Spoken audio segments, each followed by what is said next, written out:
Selamat pagi, selamat siang, selamat malam. Kamu yang lagi mampir di channelnya Miki, selamat datang ya. Mudah-mudahan betah dan mudah-mudahan sekalinya mampir jadi lebih sering mampir lagi besok-besoknya ya. Emang di sini ada apa aja sih? Ya, yang jelas di channelnya Miki ini ada berbagai macam info-info menarik, info-info seru, tips-tips menarik, informasi-informasi tentang film segala macam ada di sini ya. Dan kali ini saya pengen nyapa buat kamu generasi milenial dan juga buat kamu Gen Z yang kali ini lagi mampir di channelnya Miki. Loh, emang apa sih bedanya generasi milenial sama Gen Z? Nah, jadi generasi milenial ini adalah kamu yang lahir pada tahun 1981 hingga 1996. Dan untuk kamu yang kelahiran 1997 sampai 2012, berarti kamu masuknya Gen Z. Dan setujukah kamu ketika ada orang yang mengatakan bahwa generasi milenial dan juga Gen Z dicap sebagai generasi yang malas, lebih memilih jajan kopi dibanding menabung untuk membeli rumah, dan tidak mau bekerja keras? Dan kenapa juga generasi milenial dan juga Gen Z seolah-olah kadang-kadang dipandang sebelah mata dalam tanda kutip gitu ya. Nah, makanya simak terus videonya sampai habis, oke?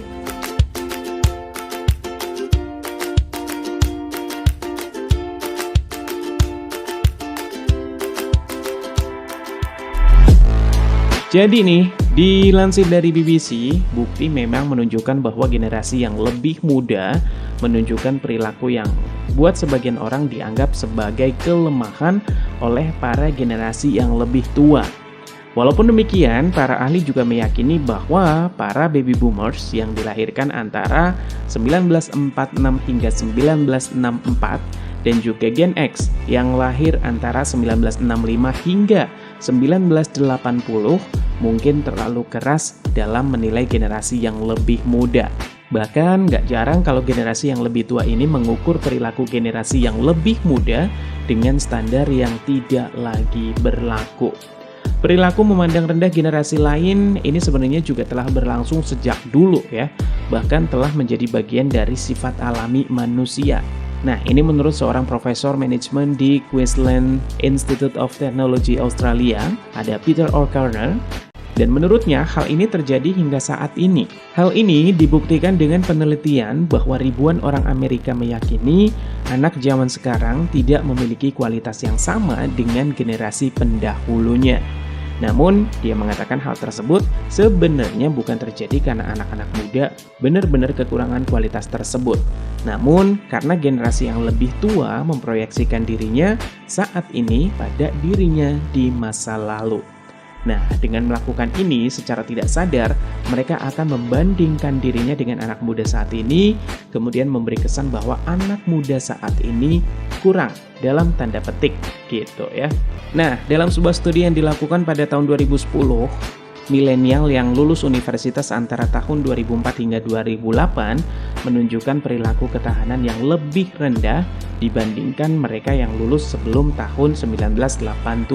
Kemudian penelitian lain juga menunjukkan bahwa neurotisisme dan juga kebutuhan akan pengakuan memang meningkat pada generasi muda. Sementara satu studi di tahun 2012 menunjukkan bahwa remaja saat ini lebih mementingkan diri sendiri dibandingkan remaja di masa lalu. Namun, bagi banyak peneliti, standar tersebut tidak berarti bahwa generasi muda lebih lemah dibandingkan generasi yang lebih tua. Menurut mereka, itu hanyalah cara generasi tersebut menilai generasi yang dibentuk oleh masyarakat modern dan berfokus pada teknologi dengan beberapa dekade lalu sebagai standarnya. Jadi kalau misalnya generasi sebelumnya diajari untuk menindas, bukan mengekspresikan, tapi untuk generasi yang lebih baru justru sebaliknya, kata Dr. Carl Nasser ya, seorang profesional kesehatan mental di Lifestyle Health yang bekerja dengan remaja dan keluarga yang berjuang dalam perpecahan generasi. Nah, hal ini menyebabkan keretakan persepsi dengan generasi yang lebih tua melihat ekspresi ini sebagai tanda kelemahan, karena mereka diajari bahwa kerentanan adalah kelemahan dan bukan kekuatan. Nah, Nasar ini ceritanya meyakini bahwa Kiasan generasi muda yang lebih lemah mayoritas bersifat anekdot dan didasarkan pada ketidakcocokan antara bagaimana generasi yang berbeda mengekspresikan masalahnya. Gen X dan juga Boomers ini juga memiliki masalah, tetapi bagi mereka menyuarakannya terasa tidak profesional. Kata Jennifer Robinson, editor senior di perusahaan analisis dan juga polling Amerika Serikat, Gallup ya. Nah, masalah kepemilikan properti menjadi salah satu bukti nyata dari masalah tersebut. Boomers yang memiliki rumah mungkin tumbuh dewasa saat ekonomi tengah makmur, yang membuatnya dapat menabung untuk membeli rumah pertamanya.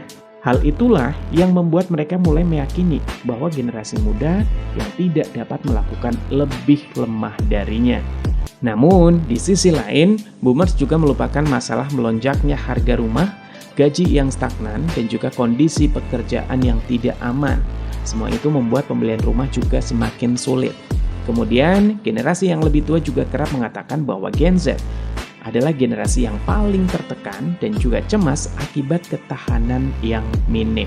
Namun, mereka lupa bahwa Gen Z adalah generasi yang tumbuh dewasa selama pandemi global dalam periode kesepian yang belum pernah terjadi sebelumnya dan membuat ketidakpastian ekonomi juga semakin tinggi. Intinya, tantangan yang dihadapi kedua generasi ini tidak sebanding.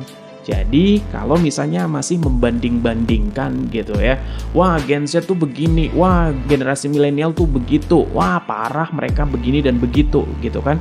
Bahkan kadang-kadang saya juga sering melihat di TikTok yang berseliweran, ada orang-orang yang mengekspresikan ketika ditegur misalnya, Gen Boomers begini reaksinya, kemudian generasi milenial reaksinya begini gitu kan, kemudian Gen Z ditegur reaksinya begini.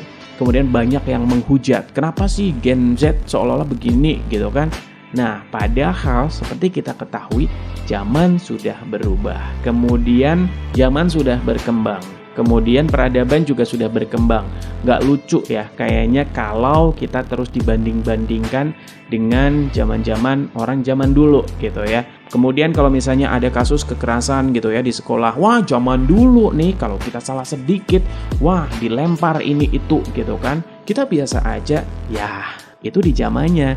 Tapi di zaman seperti sekarang ini, ngajar orang, mendidik anak dengan dilempar ini dan itu masuknya juga udah kekerasan ya. Karena bisa jadi akan menimbulkan trauma tersendiri segala macam. Intinya adalah kalau misalnya terus dibanding-bandingkan, ya kapan kelar?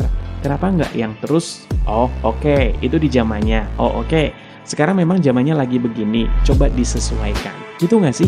Bagaimana tanggapan kamu ketika dicap bahwa Gen Z dan juga generasi milenial lebih lemah daripada generasi yang lebih tua? Setujunya kenapa? Nggak setujunya kenapa? Jadi intinya adalah setiap keyakinan dan tindakan generasi dibentuk dari masalah dan juga tantangan yang mereka hadapi.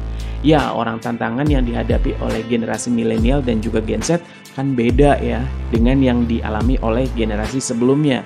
Tapi kadang-kadang yaitu dia, mereka suka membanding-bandingkan. Kamu termasuk Gen Z?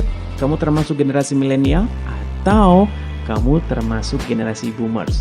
Kira-kira nih, apa tanggapan kamu ketika ada yang kasih label generasi milenial dan Gen Z dicap lemah? Silakan lanjut di kolom komentar, oke? Nah, buat kamu yang pengen tahu lebih detailnya juga, kamu bisa baca di lifestyle.kompas.com, oke? Ya, sampai di sini dulu sharing kita tentang generasi milenial dan juga Gen Z yang sering dianggap lemah dari generasi yang lebih tua. Sekali lagi, setujunya kenapa, nggak setujunya kenapa, kita lanjut di kolom komentar. Mudah-mudahan bermanfaat dan sampai jumpa di sharing-sharing selanjutnya. Bye-bye.